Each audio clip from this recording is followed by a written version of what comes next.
on Zoom now. Prof is with the KSTU. Prof, good morning. Last week you were with us in the studio. Thank you for joining us once again. And where do you stand on this raging debate, so to speak, here in the studio? I mean, do you find anything wrong with what the MPs have done, or do you think that, I mean, like the others are endorsing, it's only fair that they also show their support? And it just happens that a significant number of them support Dr. Bawumia. Well, a very good morning to your good self, and a good morning to the team in studio. Good to see you all. Missed you all. Good to see you, Prof. Good morning. I think I would have started from a point, but you rightly sorted that one out with Senior Maliba right now, in respect of the conversation being made to look like it is one-sided. It is not one-sided. For me, it is only that one has more numbers than the others. But we know, and I'm sure all of the team in studio know that, with the exception of maybe Kwabena Japan, the rest have some members of parliament following them, making public statements in their favor, campaigning for them, endorsing them over other candidates. And so I would feel that it is a campaign season that has brought this kind of following, and one happens to have more members of parliament following him than the others. But it is not a mark of maybe division, in my view, where, you know, there is a difference between party and government. Right now, party sits on the laps of the structures. So constituency have party leaders at the constituency, and the member of parliament attends the leadership meeting in attendance. But the leader, the one that chairs constituency meetings, is the constituency chairman. So it is on that person's lap that parties do sit, and you can graduate it to regional and to national. In parliament, like you rightly noticed, Afenyomakin feels he is a leader, and his the deputy, the lady, they feel Jerry Ahmed is also a leader, kind of. So at the leadership level, I'm sure it is wise for leaders to decide to be neutral, or try not to go behind anybody, because the back will fall on them as leaders. But when you take the leaders out and you see some MPs strongly supporting Kennedy Japan, feeling that he's the man of the moment, some strongly supporting Dr. Brian Echampong, I don't think this morning we will be fair to Dr. Mahamudu Bawumia, only because he happens to get more numbers from that same cohorts than the other aspirants. It appears that we make it look like they don't know what they are doing. If it is dividing them, they know as well.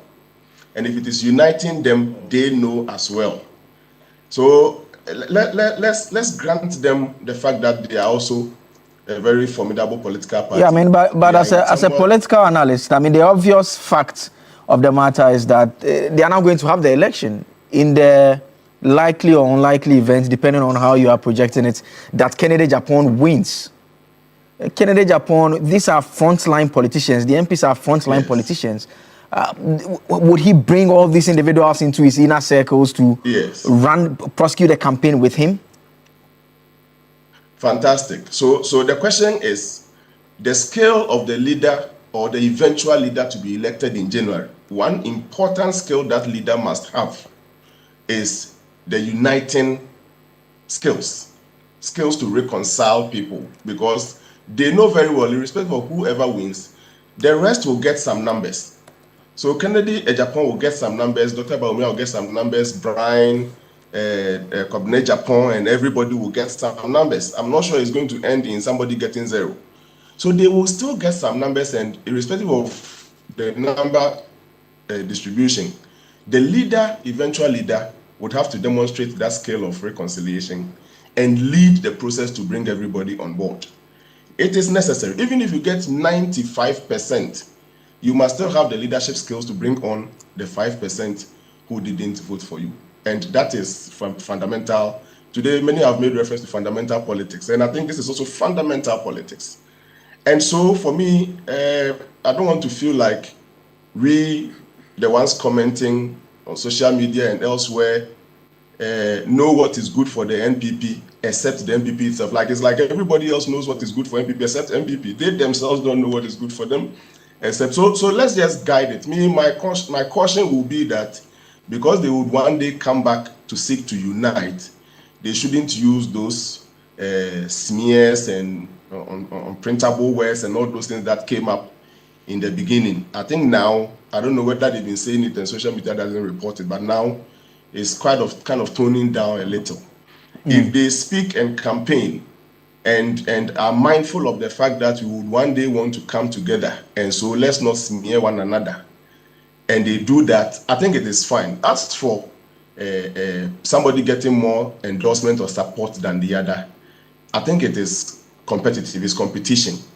And so we may want to perhaps be a little gentle with them, but speak against, like the regional chairman in Bono and Ashanti, those people on whose lap the party sits, those ones, I think it is a red flag, and they have to stop. Already they've led themselves through that already, but if there's an opportunity to reverse that, that is where I think the conversation should center on.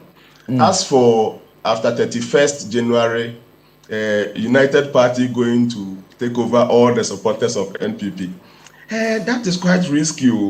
Why do you bank your survival on the fall of one party? What if they don't fall? What if they end up matured enough to say, hey, irrespective of who won, let's come together and help him? Doesn't mean UP would not continue to exist or something. So my brother Ebo is my brother. That's why I want to make this comment. Last week I mentioned that hard work is the key, and not to wait for someone to fall so you benefit from that person's fall. So yeah, I think it's fair, the conversation, but I mean, I would want to grant the MPP the fact that perhaps they know what they are doing and they know the effect. And to the extent that leaders, persons on whose laps the party sits, constituency chairman, regional chairman, national executives, like not just the chairman, the leaders at the various ends of the structure are neutral and welcoming and receives all the aspirants and gives them equal access to the constituency and the delegates. For me, that is the state in which the party is, competition stage.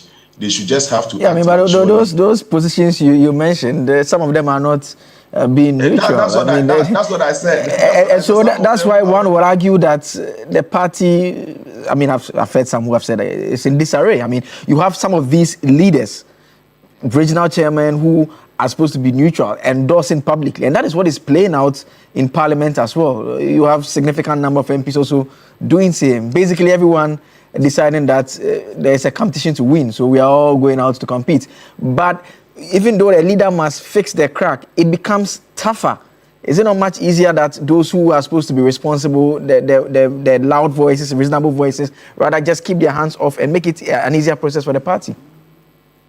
Yes, so we have all agreed on this platform that as for leaders, it's unfortunate that as we speak, some leaders are already out there. And you can talk about the Ashanti Regional Chairman, the Bono Regional Chairman. Those are the two that dominate the conversation. It's unfortunate. I don't know how they are going to repair that. But you see, actions must be accounted for going into the future. So amongst the MPP delegates, I'm sure after this presidential race, there would be the constituency and the regional race and all those things. They would get an opportunity to clean the system and I mean substitutions where necessary and all those things, so that you get accounted, you get the opportunity to account for your actions and inactions. So that is how parties. You remember the Preventive Detention Act, the case that went into the Supreme Court around that time. The judges were clear that yes, as at that point, it was an act of law that was being perpetrated, and that citizens will have the opportunity to amend the law at the polls. So it's like, yes, if it is something that you have no control over now, when it gets to the opportunity to vote, you take advantage of that. If you don't like Nkrumah and its implementation of preventive detention as the opportunity now, because as at that time it was an act, a properly enacted act. But when you get to the polls and you don't like it, you can do the change and all those things. So as for that part, we have all condemned it. But what the conversation we're having this morning is in respect of the members of parliament. And I'm saying that it is distributed across all the aspirants, perhaps with the exception of Kwabena Japan. Only that some aspirants have more than others. Okay. And that doesn't form basis for the level of conversation we are having, especially making it look like everybody else knows what is good for MPP except the MPP people. Let's leave them to do it and then hope that they can come out victorious. Or maybe degenerate their party or something. Then we can discuss the outcome. I guess every Ghanaian will be voting as well in the general elections because you keep referencing that everyone seems to know what is good for the MPP. Let's do. You also know that the one who is constructing the road doesn't know that it's crooked. So to say that everybody knows, so everybody knows and the MPP doesn't know, it's not the case. Because we are watching and we know what has befallen some political parties like CPP. Yes. We saw it. Yes. Didn't we warn Akufo-Addo, and now where he is? So please. Yeah. So because we are not coming to have this debate again. The two of you had this debate last week. So No. Prof mentioned me. Yes, no, but you had that debate here last week. He mentioned to advise me, and so last I would week you want to said say the same something. thing again. You said the same No, thing. I would want to say something. Okay, you go ahead. Prof, I know you will not have a problem with what is happening in NPP because this one favors your candidate. I know that. But you see, but the point is that not every wound heals. There are some wounds that don't heal. And so when you are organizing yourself as a political party, you need to be careful. Because if you're at the regional level, some of the regional executives are tearing the party apart. And also at the constituency level, they are tearing the party apart. Then it behoves the MPs, who are now more or less the mouthpiece of the party in the country, to be very circumspect in the way they act. Because what your actions should unite the party. You see, organizing a press conference to make this known is different from an individual following someone. Okay. Because the impacts are not the same in terms of whether it's going to unite your party or divide your party. So, Prof, I know you won't have problem with that because of what I know. I think that Blay, let me react to that. If you have just a minute.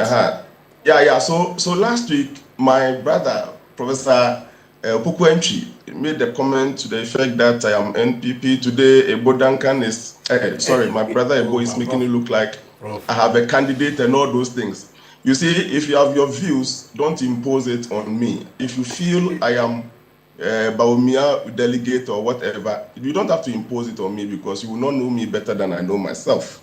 Wait for me to proclaim that I am this, I am that. Don't impose it on me. I just let it go because sometimes I grant people. Prof, we are in a marketplace of politics. About me, Prof, we are in a marketplace of politics. That's fine. No, but you've had your time already. Yeah, Prof. You want to say something? What I was saying is that sometimes even in leadership, everybody knows a good leader except the leader, him or herself. Because it's sometimes lonely at the top. And in most leadership cases, what comes to you, according to John Maxwell, is filtered. So you become lonely. But you talk about a skill that is important, the uniting skill. And I know that Nanado had 95% or so. And how many percentage did Alan have? You know, it wasn't much. What was the percentage that Alan had when he contested with Nanado? But that 5% or so, the one who had 95% still could not unite. And now we have a UP. So we are just guarding against future what will happen. Okay. I don't know about your political party. Last week I didn't talk about your political party. So leave me out of this. This is between you and Ebo. Okay. I'm fine. Prof is my brother. Sine, I'll give you the final word. Sine. What is wrong if you tell people where you stand? Yes. So he says if he wants to project, he will do that. If he's not, he hasn't declared yet, so don't force anybody on him. That's what if he feels he supports somebody, he should tell us, yes, I support this person. However, no, but he says when he wants to project, he's going to what do is that. he waiting for? He doesn't want to project. What is he waiting for? Blay. Yeah, Prof. No, Blay. Yes, Prof. Blay, sorry about the interjection. Oh, no, it's fine. Don't worry.